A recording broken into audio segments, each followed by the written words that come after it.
select Govornik je Trocha, black belt and lead supplier engineer Cooper Tire. Cooper Tire and Rubber Company je američka kompanija za auto gume. Ima preko 60 fabrika širom sveta, a od pre nekoliko godina vlasnik je fabrike auto guma u Kruševcu. Naš govornik Edward će govoriti na engleskom i zamolit ću vas da ga pozdravite velikim aplauzom dobrodošlice.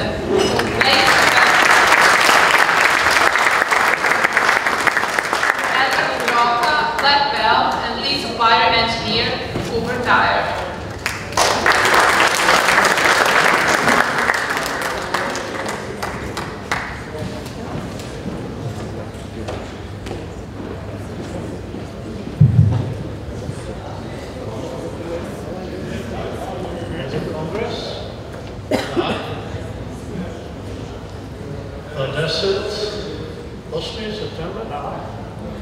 Beograd? Da, ovde? Dobro.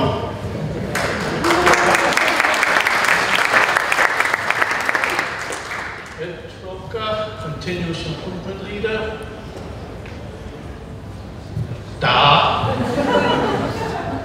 Dobro. Dobar dan. Hvala vam puno na pozivu. Čast mi je što sam ovde sa vama. Izvinite, ali moj srpski nije dovoljni dobar, tako da ću nastavati na engleskom.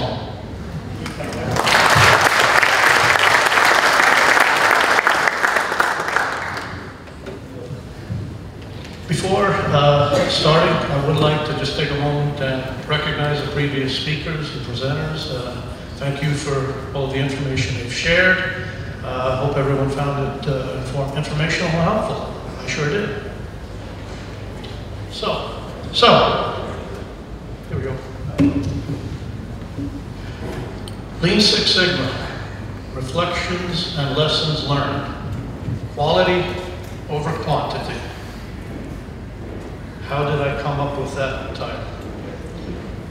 When I received the invite from Bojan, I saw that the topic was rather wide open, and I thought to myself, I could talk about football, pivo, rakia, nah. Lean Six Sigma. Lean Six Sigma is what I think he wanted.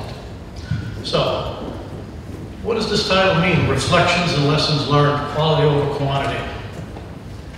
I thought to myself, what would be good to share with everyone going forward? I reflected and I came up with reflections and lessons learned. Thinking back on the journey we've had implementing Lean Six Sigma, and what was the main theme that I found was important in, one, implementing, sustaining, and growing Lean Six Sigma processes. And that was something I think we forget quite a bit of, quality over quantity. So as an introduction, and the objective of my presentation as I go forward, we're going to talk about some reflections, lessons learned over the years, some that are still continuing, some that hopefully maybe we can avoid in the future. One thing I don't want to do is really spend a lot of time talking about specific tools or techniques. We've seen many presentations. We've seen process maps. We've seen Paretos. We've seen control charts, capability, things like that. So rather than talking about those specific tools and techniques, what I want to talk about is what I'm going to call perhaps a philosophy, an approach. And again, call it a philosophy, but at the same time, I'd like to support some of the comments with some real-life examples that hopefully, perhaps, we've all encountered and can recognize. So this is intended to be a bit of a talk and give us all a chance to reflect, think about our own systems, and some of the actions we take, some of the actions that maybe are forced upon us, that maybe cause us some grief in the end.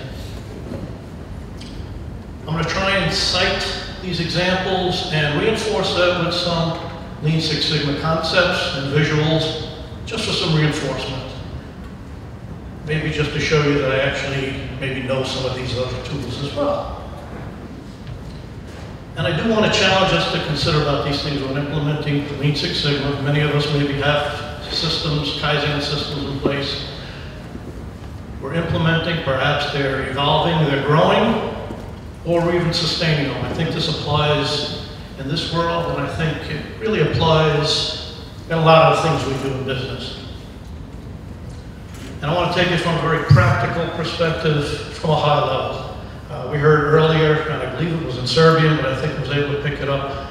I think there's a lot of these things that are common sense, but sometimes common sense is not that common. Quality over quantity, that's the theme. That's the message I want to send throughout these slides, throughout the discussion. What do I mean by that? Notice I didn't say instead of. I didn't say quality instead of quantity. It's not an either-or proposition. Rather it's balancing the two. And perhaps thinking when we're doing things, hey, instead of rushing to get these things done, or generating a lot of quantity, hey, let's do more and more and more. Let's maybe stop and consider the quality aspect of that. I'm assuming that there are a lot of people out here that maybe have some quality background. Maybe? Yes? No? Yes? Yes? Oh, thank goodness. I was hoping I wasn't the only one. Aren't we often pushed for speed, get things done, production?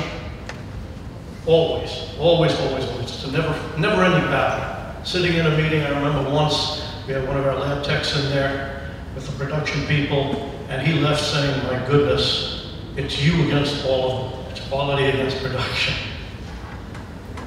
Not that production isn't important. Like I said, just balance, and we need to consider these things. So we need to turn this around. And I want to try and show some of the positive effects of quality versus the negative effects of quantity. There are some givens. We've heard this today already. We need to have management support. That's a given for any of this to work.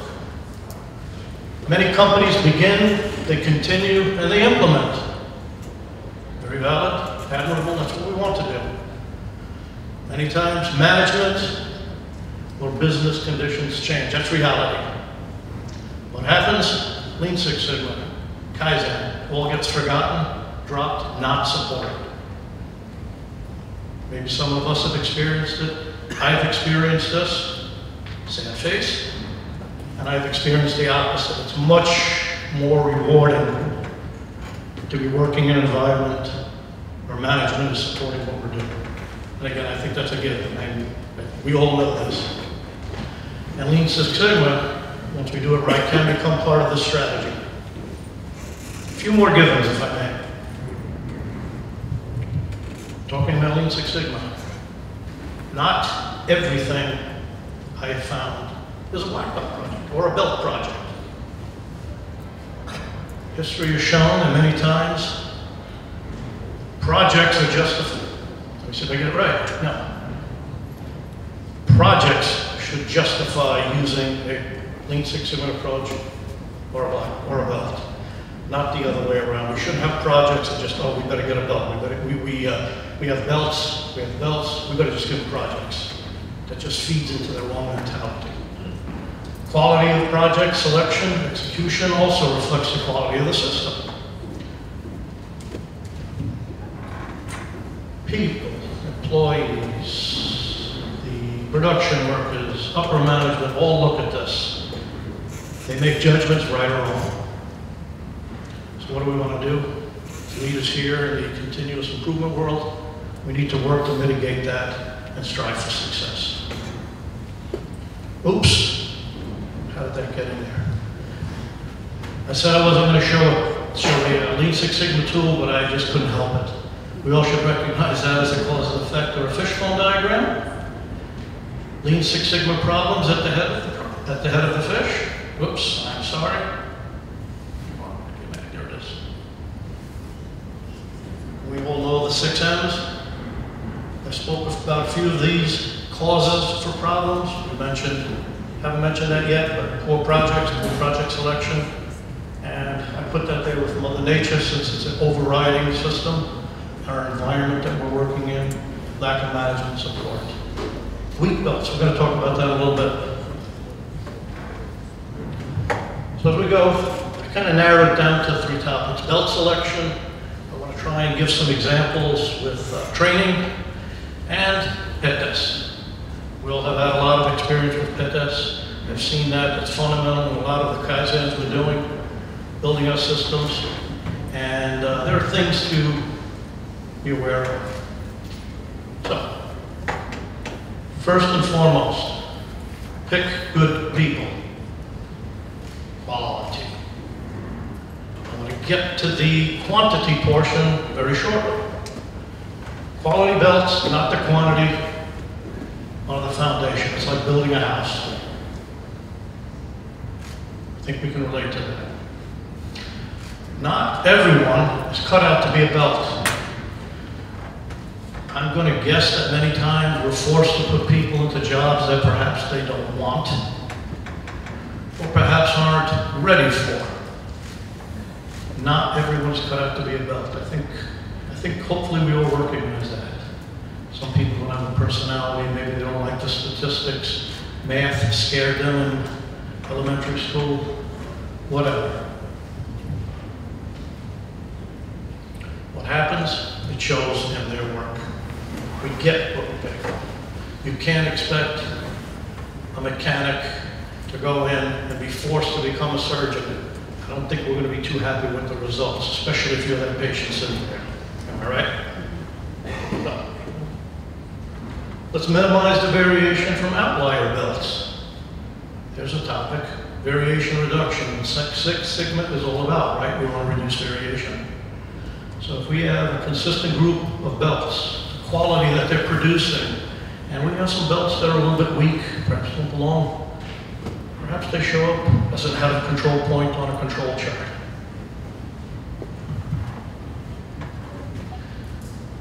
Have we heard this? Let's get more belts, let's train more.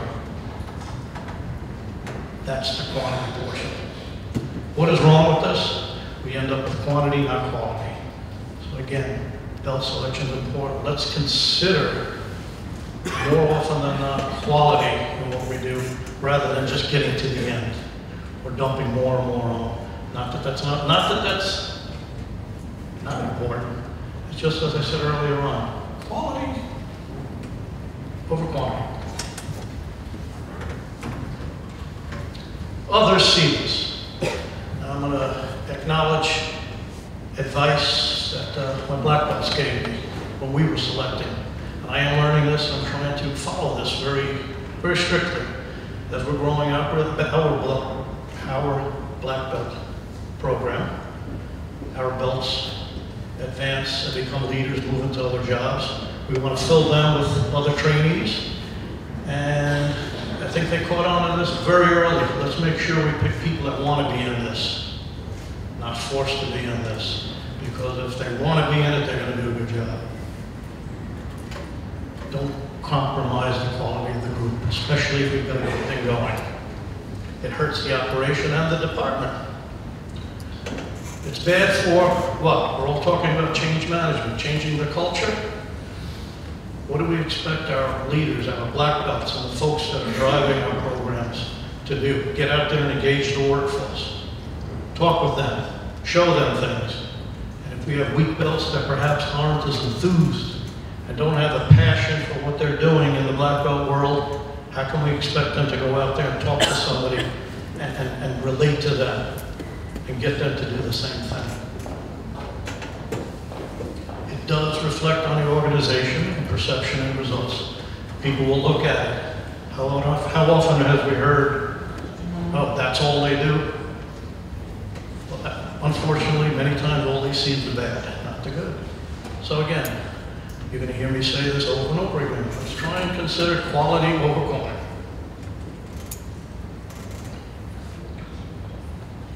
So let's relate this a little bit more to Lean Six Sigma principles. Weak belts, again, that is not a knock on them. It's just that maybe we haven't put them in the right position. We haven't considered that. Equal non-value added waste. How? An example. A green belt with minimal interest. Doesn't care, doesn't want to be there, doesn't quite have the personality to do it, doesn't really get engaged, doesn't want to tackle, doesn't dive into the projects and the work they're trying to do. So what happens? We have mentors working with them. We end up having multiple discussions. We have to follow up with them. We have to follow up, and then sometimes me, you, have to get involved and work with them. What is that? That's waste. That's time. Project stall. And if it's an important enough project, it may not get done on time. So now we're affecting speed, we're affecting quantity, we're affecting the results. Wasted and lost time due to a poor quality belt. One of the wrong belts. Lean, what do we do with lean? We want to reduce waste, don't we? That's what it's all about. We heard that earlier today. We talked about the types of waste. We call it .wimpy. And for everyone's reminder, which we saw before, it's what? Defects, overproduction, transportation, waiting, inventory, motion, overprocessing, and intellect. Let's remember that last one. Now, I mentioned earlier in the beginning of my talk, I was going to try and relate the Six Sigma concepts with quality and implementing. Inventory waste. Many poor belts, there's our type of waste, produce waste. But their skills, remember, maybe we had them in the wrong job. Maybe better used elsewhere. So their intellect is not wasted. Think about that. Let's go to a training example. Yes, this is one. I was in some meetings very recently, and this is what we heard. Let's just train a lot of people, let's get the numbers. But what happens? We can't afford to get people off the job. Let's get them done, let's get them done. Well, we feel we've trained them adequately and effectively. They go out there, few remember what was taught, and something goes wrong. What do we say? What do we hear? Well, they were trained, something must have gone wrong. Then what do? We go back and do it again. Did I see a nod of a head? Did I see someone's head nodding there? Yes. I love the saying, we never have time to do it right the first time. Everybody says that. But you know, we always seem to find time and money to do it over again. That's also waste. Quality over quantity. Some 5S examples. We had a bit of a 5S pet desk reset moment recently in the plant. We did it properly in the beginning. We started slowly, wanted to make sure we did it right. But human nature took over. We got a little comfortable, so we wanted to do some more 5S areas. Here came the quantity portion of it. Months later, we started recognizing that we were not as good as we were before. We caught it early enough. My little note down there, stop, look, reassess, and continually improve. We stopped, we're reevaluating, or we did reevaluate training, audits, requirements, and expectations. Again, fortunately, we were fundamentally sound with what we did. Enough quality was in there, but we did miss a few little things. So it's not perfect. No. Something always happens. We use the word shift. There is an F in there. Shift happens. But we need to manage and recognize it. Sometimes plants do fall into that trap of quantity over quality. They rush out, we do a bunch of 5S zones. Years later, we find out that we're not sustaining. We talked about that earlier in some of the presentations. We got to work on the sustainment. Management may have changed, was not supportive. They didn't realize that 5S is made up of 5S's. Sort, set, shine, standardized, and sustain. They think it's just cleaning a few things. didn't understand it. And sometimes you have to start all over. That's a waste. We didn't consider and value quality enough. Lessons learned. So let me wrap up if I could. I just want to kind of tie some of these concepts together. Again, we talked a lot about the how to do things, but what I was trying to do was take a step back and look at the overall system that we're doing and making sure we're considering enough things. Considering the quality over the quantity, putting that first as we go. Here's an analogy. It's like speeding down the highway. You're going on a long trip, you want to get from here to there. That's speed. Maybe we should stop and think about that trip. When we rush things, we miss things. We have to go back and revisit. Think about that trip on the highway. There's a lot of things we're missing in there, isn't it? Nice places to see, different foods. We're going to learn a lot from that. Make it a journey. See and experience a lot. Don't rush, don't cut the corners. And well, it is all about costs in the end many times. It does cost. Again, like I said earlier, we just need that friendly reminder. So, it is the right thing to do. There's a difference between doing the right things and just doing things. Remember that. Doing things is quantity, but doing the right things. Is it easy? We heard this earlier in the presentation. It takes time. It's work. And I'm not foolhardy to recognize reality. There's always exceptions and changes. It's not a hard and fast rule. But at least if we consider it early on, maybe we can avoid some heartache later. So, be vigilant, yeah. And always remember, quality over quantity.